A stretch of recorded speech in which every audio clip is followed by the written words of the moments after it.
અને મહત્વના સમાચારથી શરૂઆત કરીએ તો ગુજરાત વિધાનસભા ઉપાધ્યક્ષની ચૂંટણી યોજાઈ। વિધાનસભાના ઉપાધ્યક્ષ પૂર્ણેશ મોદી બન્યા છે।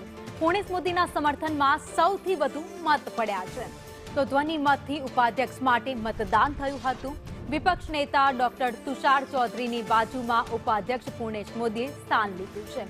રાહુલ ગાંધી સામેના કેસને રાજકીય રીતે ન જોવાનો અને ન મૂલવવાનો જોઈએ તેવી પણ વાત પૂર્ણેશ મોદીએ કરી છે।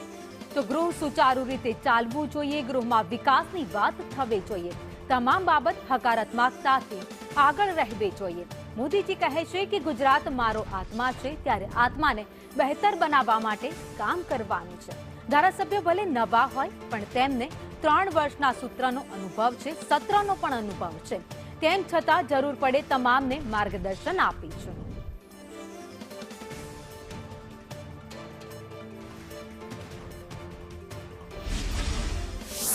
ગુજરાત વિધાનસભાના 17મા ઉપાધ્યક્ષ તરીકે પૂર્ણેશભાઈ મોદીની વરણી થઈ છે। બંધારણીય પદ તેઓ હવે ભોગવશે। પૂર્ણેશભાઈ સાથે જ સીધી વાત કરીએ। પૂર્ણેશભાઈ, સુરતને આવનારા 5 થી 10 વર્ષમાં હવે આપ કયા સ્તરે જોવા માંગો છો?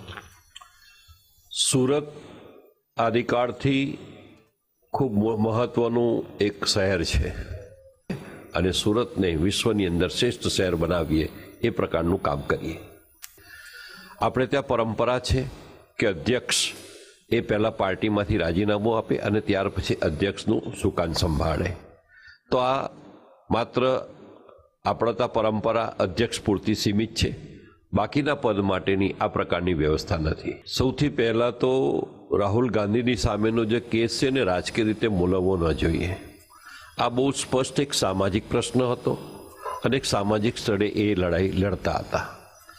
હવે જે પ્રશ્ન છે બંધારણીય, તો બંધારણની જે જોગવાઈ છે અને સાથે વિપક્ષના સભ્ય પણ છે, પણ જ્યારે ઉપાધ્યક્ષનું કામ અધ્યક્ષની ગેરહાજરીમાં ગૃહ ચલાવવાનું હોય ત્યારે બધા જ સભ્યો સમાન હોય છે। ગૃહમાં અમારો કોઈ પક્ષાપક્ષી ના હોય, બધા જ સભ્યોનો સમાન હોય અને ગૃહની અંદર આપણે ગુજરાતનો વિકાસ હશે, ગુજરાતના ડેવલપમેન્ટની વાત હશે, ગુજરાતમાં આપણે જનતાને શું આપી રહ્યા છે, નવી કલ્યાણકારી યોજના છે, આ બધી જ બાબતો પોઝિટિવ હકારાત્મક અભિગમ સાથે આગળ વધશું, જેને કારણે પક્ષાપક્ષીથી દૂર રહીને માત્ર ને માત્ર ગુજરાત, જેમ મોદી સાહેબ આપણા આદરણીય પ્રધાનમંત્રી શ્રી નરેન્દ્રભાઈ મોદી સાહેબ કહેતા, ગુજરાત મારો આત્મા છે અને દેશ મારો પરમાત્મા છે।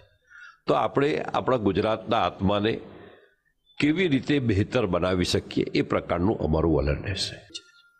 આભાર સર વાત કરવા બદલ। તો ઉપાધ્યક્ષ પૂર્ણેશભાઈ મોદી, જેમણે સંદેશ ન્યૂઝ સાથે ખાસ વાતચીત કરી। સહયોગી જયવીરસિંહ રાઠોડ સાથે હું નિર્મલ દવે, સંદેશ।